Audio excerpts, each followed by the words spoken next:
તમને કોઈને ખબર છે ગુજરાતની અંદર વાવાઝોડું તબાહી મચાવવા આવી રહ્યું છે? જી હા મિત્રો, વાત કરીએ તો સૌથી પહેલા તમને બધા લોકોને હું જણાવી દઉં કે અત્યારે મિત્રો વાત કરીએ તો ગુજરાતની અંદર ભાઈઓ અરબી સમુદ્રની અંદર વાવાઝોડું સર્જન થઈ રહ્યું છે. અને મિત્રો વાત કરીએ તો તારીખ 21 થી લઈને 30 તારીખની વચ્ચે ભાઈ ગુજરાતની અંદર ત્રાટકી શકે છે વાવાઝોડું. શું મળતી માહિતી મુજબ જાણકારી મળી રહી, ચેનલમાં નવા છો તો ભાઈઓ સબસ્ક્રાઇબ કરીને વિડીયોને શેર કરીને તમે આ વિડીયો ક્યાંથી જોવો છો એ કમેન્ટ કરીને ખાસ કરીને વિડીયો શેર કરવાનું ભૂલતા નહીં. જી હા મિત્રો, વાત કરીએ તો તમને લોકોને ખબર છે કે મિત્રો ગુજરાતની અંદર ઘણા બધા વાવાઝોડા આવ્યા છે. બિફોર વાવાઝોડું હોય, તાઉતે વાવાઝોડું હોય કે પછી મિત્રો વાત કરીએ તો અત્યારે જે આવી રહ્યું છે વાવાઝોડું શક્તિ નામનું વાવાઝોડું.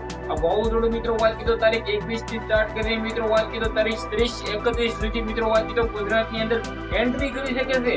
જી હા મિત્રો, વાત કરીએ તો 110% ગુજરાતની અંદર એન્ટ્રી કરી શકે છે. આપણે ચેનલની અંદર તમને બધા લોકોને હું ટકાવારી આપી દઉં છું. બાકી ઘણા બધા લોકો એવું કહે છે કે આલકોટ જાય, દિલકોટ જાય, મુંબઈ બસ જાય, પરંતુ ભાઈ અત્યારે જે દિશા દેખાડી રહી છે એ ખાસ કરીને ગુજરાત દ્વારકા બતાડી રહી છે.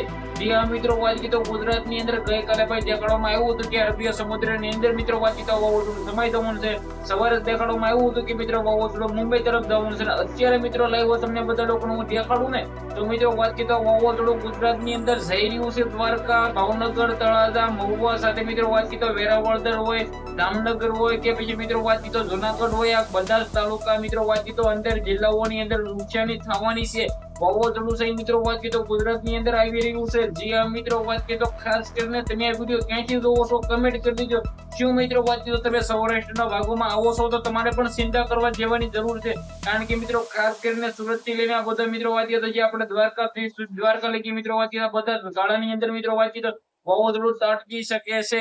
ખાસ કરીને વિડીયો બને એટલો શેર કરીને સબસ્ક્રાઇબ કરવાનું ભૂલવાનું નથી. આજના વિડીયોમાંથી આટલી જ માહિતી. આઈ હોપ કે તમને ઘણી બધી સમજણ પડી છે.